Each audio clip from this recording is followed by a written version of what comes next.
So hello' everyone, আজিৰ এই ভিডিঅ'টোত আমি ক্লাছ 12 এছামিছৰ চেপ্টাৰ নম্বৰ 8 বৈজ্ঞানিক মানসিকতা কিদৰে গঢ়িব পাৰি এই চেপ্টাৰৰ ইম্পৰ্টেণ্ট কুৱেশ্যন আনচাৰ ডিছকাশ্যন কৰিম এইটো ভিডিঅ'ত। ইয়াৰ আগতে মই চেপ্টাৰ নম্বৰ 6, 7 এই গোটেইখিনি আলোচনা কৰিছোঁ, 6, 7, 5। চ' তোমালোকে প্লেলিষ্ট চেক কৰি ল'বা, তাতে তোমালোকৰ ইম্পৰ্টেণ্ট কুৱেশ্যন আনচাৰ গোটেইখিনি দিয়া আছে। চ' আজিৰ এই ভিডিঅ'টোত আমি বৈজ্ঞানিক মানসিকতা কিদৰে গঢ়িব পাৰি এইটো চেপ্টাৰহে ডিছকাশ্যন কৰিম। এইটো চেপ্টাৰৰ কোনবিলাক ইম্পৰ্টেণ্ট কুৱেশ্যন এইবাৰ অহাৰ চান্স আছে, চ' এইবিলাক আমি ডিছকাশ্যন কৰিম।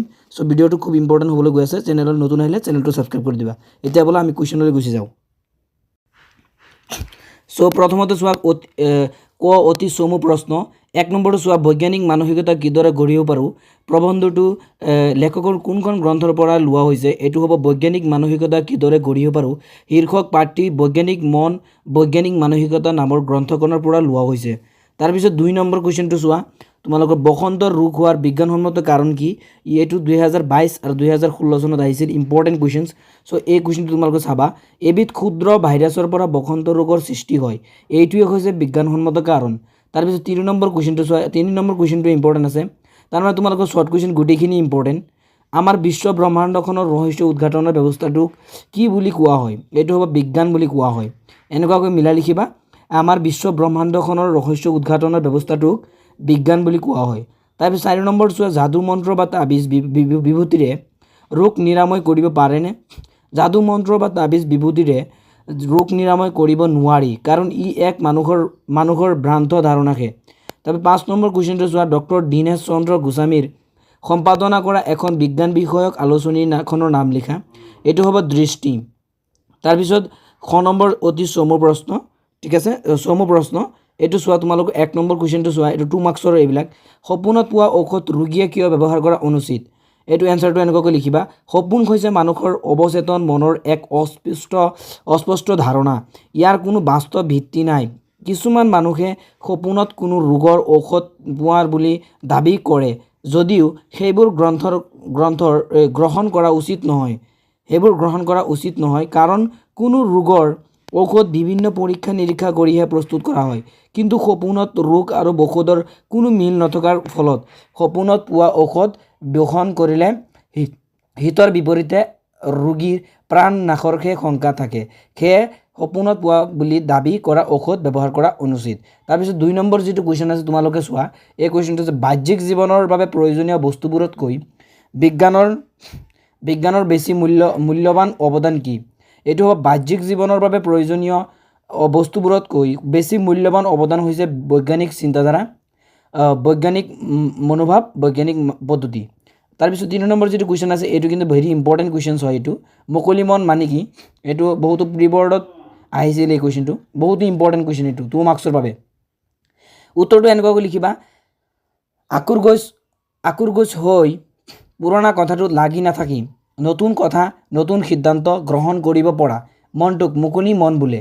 তাৰপিছত 4 নম্বৰ কুৱেশ্যনটো চোৱা, ভূত প্ৰেত দেৱতা অপদেৱতা আদিৰ বাস্তৱ ভিত্তি আছেনে নাই। তাৰপিছত 5 নম্বৰটো ইম্পৰ্টেণ্ট আছে, ইম্পৰ্টেণ্ট কুৱেশ্যন হয় এইটো। আদিম মানুহে জুইৰ আৱিষ্কাৰ কিদৰে কৰিছিল, এইটো বহুতো বিবৰ্তত আহিছিল এই কুৱেশ্যনটো। এনেকুৱা লিখিবা উত্তৰটো, আদিম মানুহ এজনে শিল দলিয়াই থাকোঁতে শিলে শিলে গখনি খাই জুই জ্বলি উঠিছিল। সেই কথা পৰ্যবেক্ষণৰ পিছত তেওঁলোকে জুই জ্বলি উঠা প্ৰক্ৰিয়াটো বাৰে বাৰে কৰি থাকিল আৰু পিছত সিদ্ধান্ত লৈ আহিল যে শিলে শিলে গখনি খালে জুই জ্বলি উঠে। এইদৰে তেওঁলোকে জুই ধৰ্ম অধ্যয়ন কৰিলে আৰু জুইৰ ব্যৱহাৰ কৰিবলৈ শিকিলে, এইটো। তাৰপিছত এতিয়া আমি গ নম্বৰ ডিছকাশ্যন কৰিম। গ নম্বৰ এইবিলাক তোমালোকৰ লং কুৱেশ্যনছ, কোনবিলাক ইম্পৰ্টেণ্ট হ'ব এইবাৰৰ কাৰণে। চ' যিটো তোমালোকে 1 নম্বৰ আছে, 1 নম্বৰটো তোমালোকে চাবা, ভেৰি ইম্পৰ্টেণ্ট হয়, এইবাৰ অহাৰ চান্স আছে, ঠিক আছে। 1 নম্বৰটো কুৱেশ্যন কি কৈছে, আমাৰ বিশ্ব ব্ৰহ্মাণ্ডখনৰ ৰহস্য উদ্ঘাটনৰ ব্যৱস্থাটোৱে হ'ল বিজ্ঞান। কথাষাৰ বুজাই লিখা, এইটো 2022 চনত আহিছিল। চ' উত্তৰটো এনেকুৱাকৈ লিখিবা, আমাৰ বিশ্ব ব্ৰহ্মাণ্ডখনৰ ৰহস্যৰে ভৰপূৰ, অৰ্থাৎ আমি বিশ্ব ব্ৰহ্মাণ্ডত যিবোৰ ঘটনা ঘটি থকা দেখি আছোঁ, সেইবোৰ ঘটি থকাৰ কিবা নহয় কিবা কাৰণ আছে। আমি সাধাৰণ ধাৰণাৰে সেই ৰহস্যবোৰৰ কোনো উত্তৰ পাব নোৱাৰোঁ। বিজ্ঞানীহে সেইবোৰ ঘটনাৰ আঁৰত থকা ৰহস্য উদ্ঘাটনৰ বাবে চেষ্টা কৰে। ইয়াৰ বাবে বিজ্ঞানে পৰ্যবেক্ষণ আৰু পৰীক্ষা নিৰীক্ষাৰ দ্বাৰা এক সাধাৰণ সত্যত উপনীত হয় আৰু সিদ্ধান্তটো একে জাতীয় আৰু একে পৰিস্থিতিত সঁচা বুলি মানি লোৱা হয়। বৰ্তমানলৈ বিজ্ঞানে পৰীক্ষা নিৰীক্ষাৰ দ্বাৰা বহুত ৰহস্যৰ উদ্ঘাটন কৰিছে। উদাহৰণস্বৰূপে আমাৰ পৃথিৱীখনত ঋতু পৰিৱৰ্তনৰ কাৰণ বিজ্ঞানে পৰ্যবেক্ষণ আৰু পৰীক্ষা নিৰীক্ষাৰ দ্বাৰা প্ৰমাণ কৰিছে যে ই পৃথিৱীৰ আংশিক গতি আৰু বাৰ্ষিক গতিৰ ফলত সংঘটিত হয়। সেয়ে আমাৰ বিশ্ব ব্ৰহ্মাণ্ডখনৰ ৰহস্য উদ্ঘাটন কৰা পৰীক্ষা নিৰীক্ষাটোৱে বিজ্ঞান বুলি কোৱা হয়। তাৰপিছত 2 নম্বৰ কুৱেশ্যনটো চোৱা। এই কুৱেশ্যনটো কিন্তু 2018 চনত আৰু পি বৰ্ডত আহিছিল। কুৱেশ্যনটো হ'ল কি, বৈজ্ঞানিক মানসিকতা কি বুজাই লিখা। এই এনচাৰটো তোমালোকে এনেকুৱাকৈ লিখিবা, বিজ্ঞানসন্মত চিন্তা চৰ্চাৰে কোনো বস্তু বা ঘটনা বিচাৰ বিশ্লেষণ কৰিব পৰা মানসিক শক্তিয়ে হ'ল বৈজ্ঞানিক মানসিকতা। বৈজ্ঞানিক মানসিকতাৰ অধিকাৰী হ'বলৈ কোনো এজন মানুহ বিজ্ঞানৰ উচ্চ ডিগ্ৰীধাৰী হোৱাৰ প্ৰয়োজন নাই। আনফালে বিজ্ঞানৰ উচ্চ ডিগ্ৰীধাৰী হ'লেও কোনো লোকৰ বৈজ্ঞানিক মানসিকতা নাথাকিব পাৰে, অৰ্থাৎ তেওঁ পৰম্পৰাবাদী আৰু অন্ধবিশ্বাসী হ'ব পাৰে।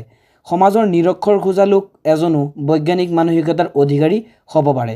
তাৰপিছত 3 নম্বৰ কুৱেশ্যনটো যিটো আছে, বৈজ্ঞানিক মানসিকতাই সমাজৰ প্ৰগতিত কেনেদৰে অৰিহণা যোগায়। এই কুৱেশ্যনটো 2022 আৰু 24 আহিছিল, ইম্পৰ্টেণ্ট কুৱেশ্যন।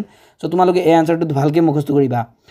এনচাৰটো কি, পৰ্যবেক্ষণ আৰু পৰীক্ষা নিৰীক্ষাৰ দ্বাৰা কোনো আঁৰত থকা ৰহস্য উদ্ঘাটনৰ প্ৰচেষ্টাই বিজ্ঞান আৰু বিজ্ঞানসন্মত চিন্তা চৰ্চাৰে কোনো ঘটনা বা বস্তু বিচাৰ বিশ্লেষণ কৰিব পৰা মানসিক শক্তিয়ে হ'ল বৈজ্ঞানিক মানসিকতা। বৈজ্ঞানিক মানসিকতাই সমাজৰ প্ৰগতিত অৰিহণা যোগায়। বৈজ্ঞানিক মানসিকতা থকা ব্যক্তিয়ে কেতিয়াও ভূত প্ৰেত, দেৱতা অপদেৱতা আদিক বিশ্বাস নকৰে। যদিহে এইবোৰ বিচাৰ বিশ্লেষণৰ দ্বাৰা প্ৰমাণ কৰিব নোৱাৰি, তেনেদৰে বৈজ্ঞানিক মানসিকতা থকা ব্যক্তিয়ে সপোনত পোৱা ঔষধৰ ওপৰতো বিশ্বাস নকৰে, কাৰণ তেওঁ জানে যে কোনো বেমাৰৰ ঔষধ পৰীক্ষা নিৰীক্ষাৰ দ্বাৰাহে প্ৰস্তুত কৰে। সেয়েহে বৈজ্ঞানিক মানসিকতা মানুহৰ মনৰ পৰা অন্ধবিশ্বাস মুক্ত কৰি সমাজৰ প্ৰগতিত অৰিহণা যোগায়। তাৰপিছত 4 নম্বৰ কুৱেশ্যনটো আছে, প্ৰসংগ সংগতি দৰকাৰ ব্যাখ্যা কৰা। চ' এইটো যিটো কুৱেশ্যন আছে, বিজ্ঞানৰ গোটেই পদ্ধতিটোত এই মুকলি মনটোৰ গুৰুত্ব বৰ বেছি। এইটো 2023-26 চনতো আহিছিল, বহুতো প্ৰিবৰ্ডতো আহিছিল। যিহেতু যোৱাবাৰ 26 গ'ল, তাৰমানে HS 2026 গ'ল। চ' যোৱাবাৰ যিহেতু এই কুৱেশ্যনটো আহিছিল, তাৰমানে এইবাৰ এই কুৱেশ্যনটো নাহে। ঠিক আছে, এইবাৰ ফাইনেলত তোমালোকৰ এই কুৱেশ্যনটো নাহে। তোমালোকে এই কুৱেশ্যনটো স্কিপ কৰিব পাৰা, তথাপিও এনচাৰটো লিখি থৈ দিবা। তাৰমানে যোৱাবাৰ এবছৰ আগৰটো কেতিয়াও ৰিপিট নহয়। ঠিক আছে, এইকাৰণে মই পঢ়িবলৈ মানা কৰিছোঁ। চ' এতিয়া উত্তৰটো চোৱা। উক্ত কথাফাকি আমাৰ পাঠ্যপুথিৰ অন্তৰ্গত ডক্টৰ দীনেশ চন্দ্ৰ গোস্বামী দেৱৰ দ্বাৰা ৰচিত বৈজ্ঞানিক মানসিকতা কিদৰে গঢ়িব পাৰোঁ নামৰ প্ৰবন্ধিতৰ পৰা তুলি দিয়া হৈছে। বৈজ্ঞানিক মানসিকতা গঢ়ি তোলাৰ বাবে যে মুকলি মনৰ অধিকাৰী হোৱাটো মূল চৰ্ত, কথাষাৰৰ যোগেদি তাকে ক'ব বিচৰা হৈছে। বৈজ্ঞানিক মানসিকতাক আঁকোৱালি ল'বলৈ মুক্ত বা মুকলি মনৰ প্ৰয়োজন।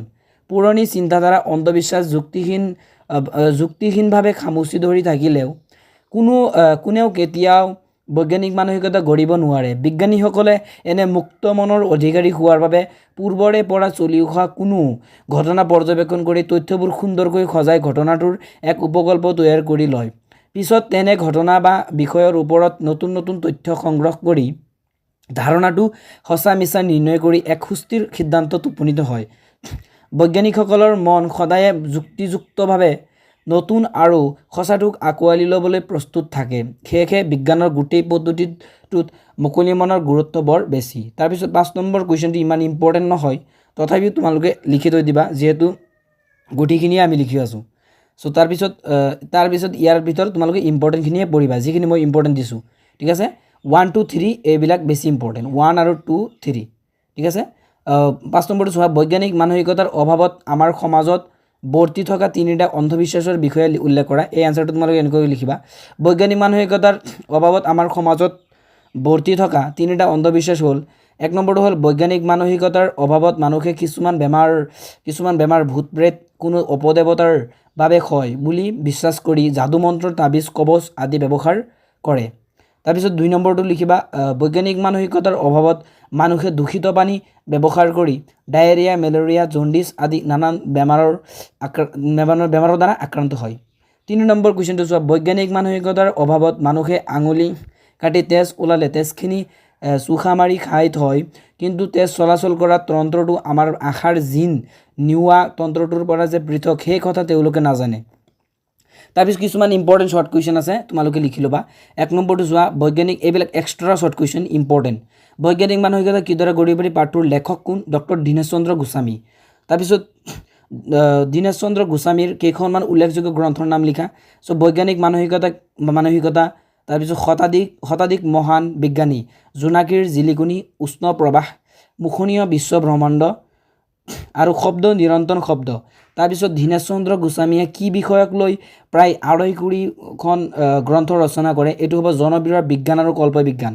তাৰপিছত এই কুৱেশ্যনটো ইম্পৰ্টেণ্ট আছে, আই ওলালে গোসানীৰ নাম ধৰা বা গোপিনী সভা পতাটো লেখকৰ মতে কেনেধৰণৰ অনুষ্ঠান, ধৰ্মীয় অনুষ্ঠান। তাৰপিছত যিটো কুৱেশ্যন আছে এইটো 2013 আৰু 2014 চনত আহিছিল, ইম্পৰ্টেণ্ট কুৱেশ্যন হয়, প্ৰিভিয়াছ ইয়াৰ কুৱেশ্যন হয় এইটো।